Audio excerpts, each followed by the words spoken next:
I'm Dave Greenwood, and this is Overcoming Distractions. If you are an adult with ADHD, a busy professional, an entrepreneur, a high achiever, or you just need some strategies to navigate your adult ADHD, you are in the right place. Who am I? I'm an entrepreneur with ADHD and the author of 2 books, Overcoming Distractions and Overcoming Burnout. I've worked with hundreds of people just like you, and together we navigate the ups and downs of adult ADHD. Want more info on working with me? Hit overcomingdistractions.com. Ready? Let's get to today's podcast.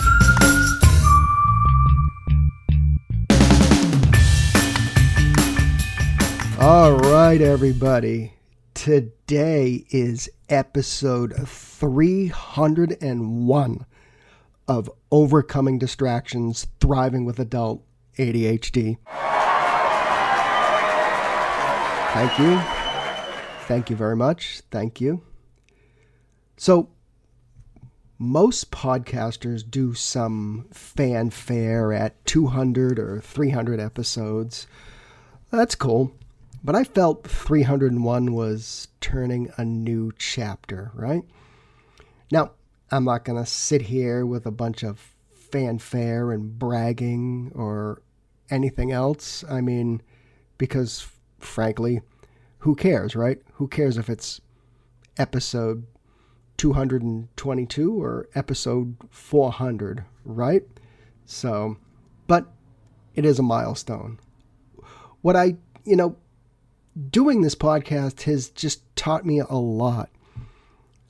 It's helped me as an adult with ADHD and an entrepreneur and navigating the ups and downs of business and life.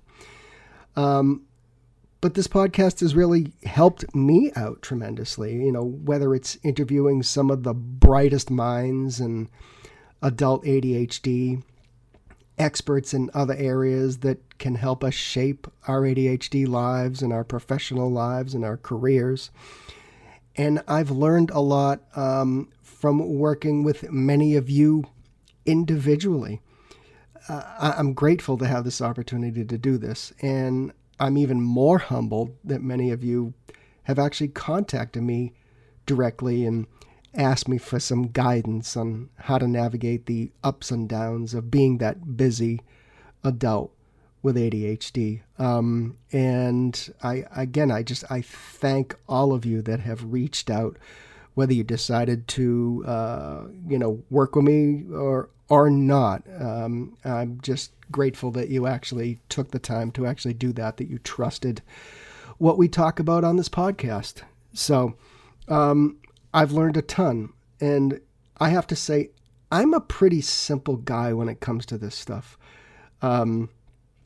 I believe there are a few aspects of building a foundation for being a busy adult with ADHD, demanding career, high achiever, entrepreneur. You got kids, you got other things going on in your life, and does life get complicated for us? I mean, no doubt. So, I say street smart, but I do recognize that life can get complicated.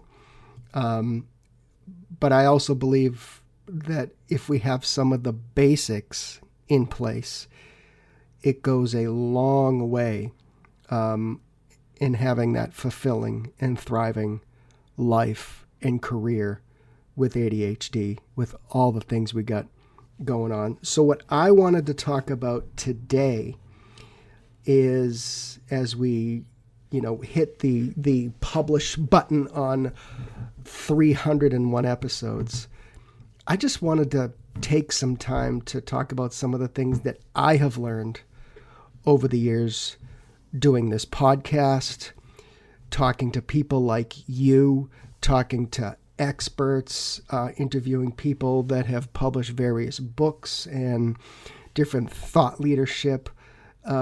Because, again, I think what it comes down to is that if we have a solid foundation, then we can have a little more confidence and trust in ourselves to actually navigate the ups and downs and those complexities of being that busy adult with ADHD. So here are a number of things that I want to go over that I have learned that I actually think are just kind of must-haves for those of us busy people with ADHD.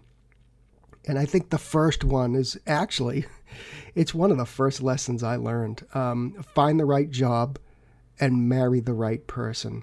Now, I interviewed Ned Hallowell for Overcoming Distractions, the book, years ago. And if that name does not ring a bell, he is credited with, back in the 80s, of putting ADHD on the map. I think before then, sure, we understood it. There were different names for it. But he really put it on the map with his book, Driven to Distraction. And since then, he's published numerous other books and a bunch of other, publications. But that's what he said. Find the right job, marry the right person. And while being a busy adult with ADHD, again, can get complex at times, he said there are two must-haves that need to be in place. First, you need to find the right job or career. That's mission critical. But I think you'll agree that for some of us, that's not a straight path. And there's no blanket formula either. So we've got to find something that actually fulfills us. So, I mean, here, individually, I've worked with people at the PhD level. I've worked with accountants, entrepreneurs, marketing professionals, engineers, all types of people. And there is not one job for those of us with ADHD. But the key is finding the right career or the right job. That is key, because we spend a good chunk of our lives working, correct? Marrying the right person, or at least having a partner that gets you, I'm putting my quotes up there, is also massively important. I'm sure you've read or seen it somewhere that the breakup rate for those of us with ADHD is astronomical. And we're going to drop the ball from time to time. We're going to forget to pay the electric bill. We're going to forget shit at the grocery store, right? We do what we do, and our partner needs to get us, but also be by our side when we do actually forget to pick up the milk at the grocery store and realize that our brain is sometimes partly to blame for that milk still sitting on the shelf. I actually left milk in the back seat of the car in the summer once. Oh yeah. That milk was milk was not getting used. All right, we have to get good at slowing down. This is another thing that I have really learned over the years, and the number of people I have spoken with that have ADHD that can't even take 20 minutes to plan out even a small period of time is large. There are large numbers of those of us busy ADHDers that are not really good at actually just hitting the pause button and planning. I'll go as far as to say that half of the stuff that challenges us could be mitigated if we just practice pausing, slowing down, and implemented that as kind of part of our life system. I mean, from trying to throw something in the wastebasket from across the room to planning out our week, right? If we just paused, slowed down a little bit, built a more targeted approach to maybe completing things or planning things, we actually might just minimize, some of our frustrations. So I think there is an enormous amount of value in finding a way to implement the pause button on a regular basis. That could be daily. Saying no and overcommitting, just really, you have to get good at saying no, and overcommitting has to stop. And many of us just take on way too much shit, and we are over capacity. When we're over capacity, that can lead to us spiraling out of control. We forget things, miss deadlines, make mistakes. And if we live like this and operate like this for long term, we get burned out.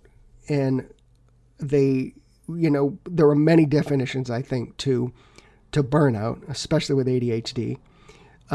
but being over capacity for long stretches of time is going to burn you out. So we have to say no where we can get away with it. Understand that capacity and do our best not to commit to all types of things that are just going to weigh us down.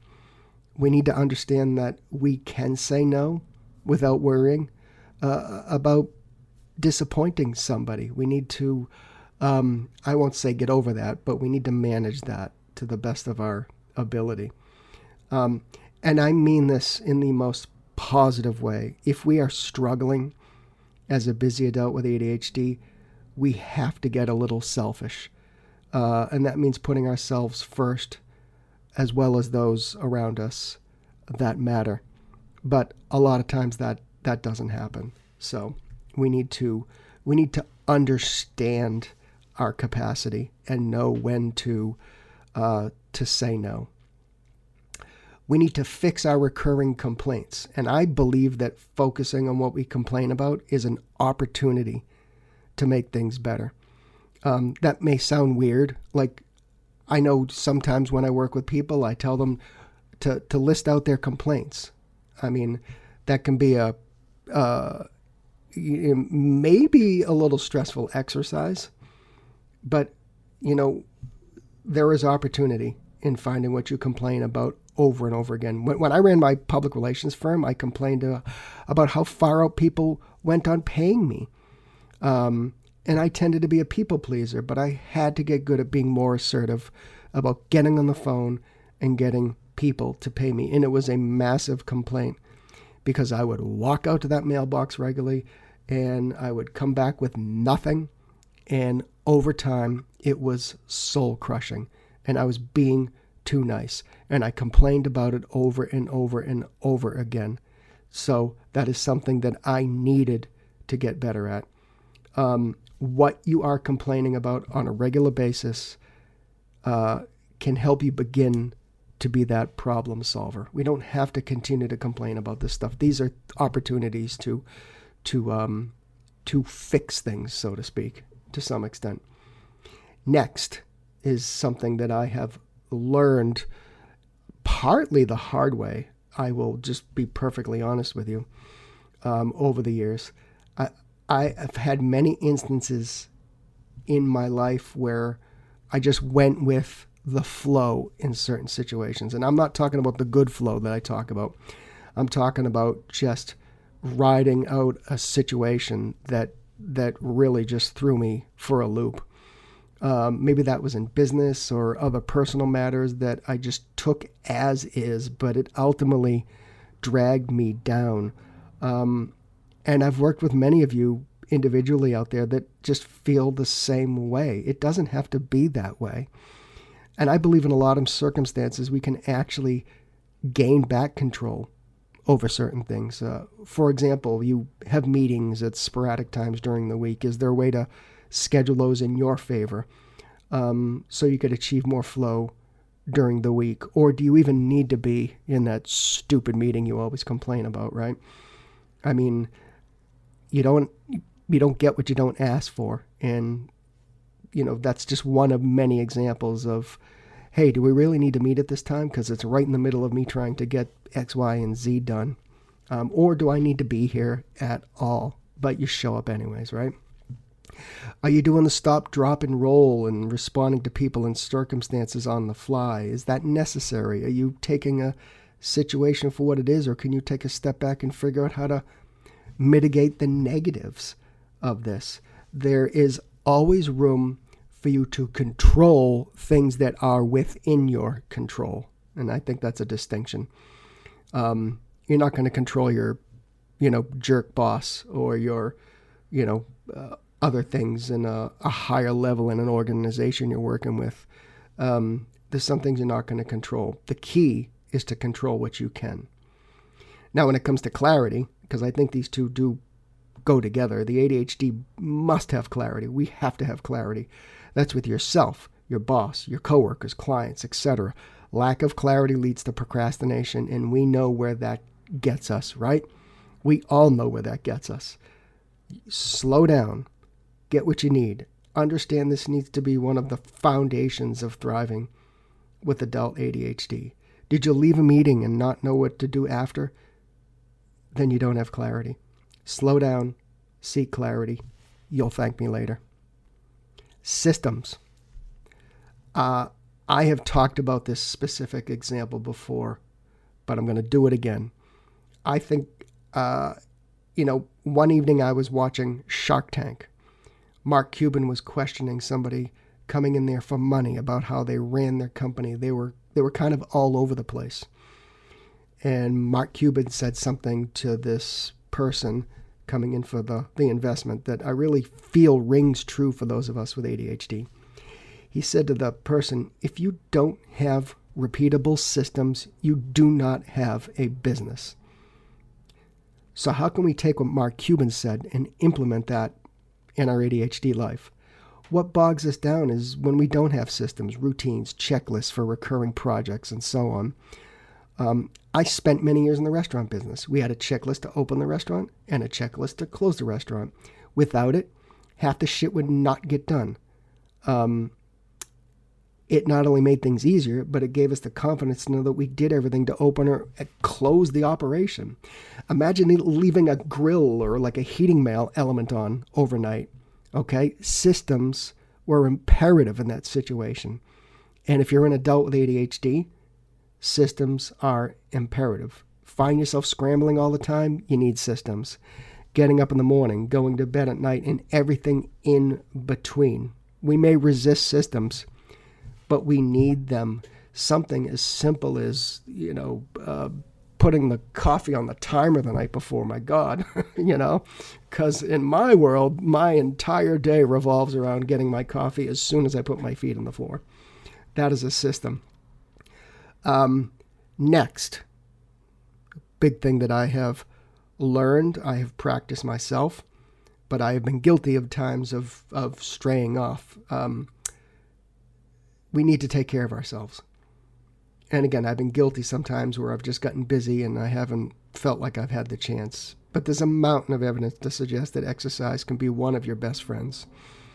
And there are times I've been exhausted. I didn't even feel like working out.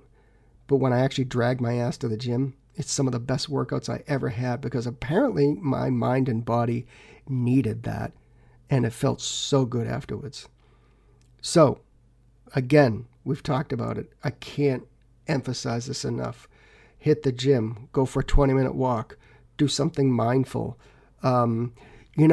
If you're busy in the office or running your business, what I've done is I have those little physical therapy bands, those loops. You could just hop off your desk for 2 minutes and do some quick exercises that just kind of shock your system, right? And make things easy to get to. I just found a gym 5 minutes from my house, and I just canceled my old gym membership. It took me 17 minutes to get to the gym I was going to, and now it takes me 5. And I can't tell you how much of a difference that made. So those little small tweaks can make a big impact on your life. Do what you have to do. And certainly not lastly, but last thing I'll discuss today on this is we have to understand how we work best. If we don't, our days and days on end and weeks just become unproductive and stressful, and we miss things. So we have to understand how we work best. And I ask that question a lot to people. Do you know how you work best? If they can't answer that, then we need to start pulling their hours and days and weeks apart and figure out how you actually work best. I'm a big fan of following energy. The term time management, I think, is outdated because you can manage your time all you want. But if you don't have the energy to do the thing that you managed your time to do, guess what? It ain't going to happen, and you're going to sit there and do nothing. We need to figure out how we can get into a state of flow where your brain is humming and you're doing great work and less mistakes, more productivity. You're feeling good. You're feeling fulfilled. Maybe you're feeling a tiny bit challenged, which isn't a bad thing. We need to understand the types of tasks and projects that we can put into different parts of the day and the week that we have more energy and less energy. And I've done episodes on this. We're going to continue to pull this apart, but time blocking. And I can't tell you how many people have told me, well, I tried time blocking, but it doesn't work. Well, maybe we need to approach this a little differently. But when you block out time and you ignore all the distractions to the extent that you can, then that is a foundation for actually getting stuff done with less interruptions. All right, gang.